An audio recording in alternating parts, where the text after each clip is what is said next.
Once upon a time in the arid plains of Buttsville, Scorpio Sally and his teen scorpion mother just gave birth to a whopping 3,000 little scorpions. You could say she was part of the overbirthing rebellion since, due to her prolific offspring, she even lost her house as a penalty. And so, with her babies on her back, she began wandering the lands. But as they say, when it rains it pours. One day, she bumped into Dark Danny, a shady-looking spider who was in town for some oil business. But it wasn't Sally. He had his 8 eyes on it was her children, faced with the choice of scorpion or scorpion spawn. Dark Danny, being the Epicurean he is, chose the latter, despite Sally's fierce resistance, even throwing some of her kids into the air literally. A dozen or so.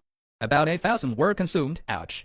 Now, imagine you've just dined and dashed on a large chunk of someone's children. The wrath of their spouse is bound to descend upon you. Enter Scorpio Steve, Sally's fiery hubby. He came out, kitchen knife in claw, ready to square off with this gluttonous spider. But Bugsville is a wild place, with gigantic bugs everywhere seeking their next meal, yet returning home would mean facing Sally's wrath and probably a dental bill. So, braving the odds, he stayed. Lo and behold, an even fiercer menace was lurking. Pirate Pete, the pirate spider. Pirate Pete was no ordinary brute. He sported 2 yellowish splotches on his abdomen that resembled devilish eyes, sending a chilling message to anyone who dared cross him. His long 5'2" legs had spikes that were the very definition of fierce. To illustrate just how ruthless he was, he once returned home to find his wife relaxing, and in an instant, he pinned her to a leaf. And what was he thinking? Dinner time. He devoured her, truly embodying the pearl of the pirates. When Pirate Pete and Scorpio Steve finally came face to face, it was like watching 2 senior legends, sizing each other up, one with a venomous stinger and the other with deadly fangs. The ultimate showdown was about to begin. Out of respect for his adversary,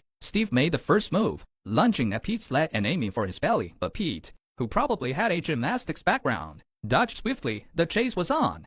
Yeah, in a shocking twist, even with Pete poised for attack, Steve managed to land a venomous blow. It was as if Steve had poured all his life's venom into the one sting. Pirate Pete collapsed, his eyes rolling back. In the end, although Scorpio Steve couldn't avenge all his lost children, he feasted on the mighty Pirate Pete. However, this victory meal came at a great risk. Truly, the riskier the adventure, the sweeter the reward. Somewhere up in the great sandy dunes, Scorpio Sally was surely beaming with pride.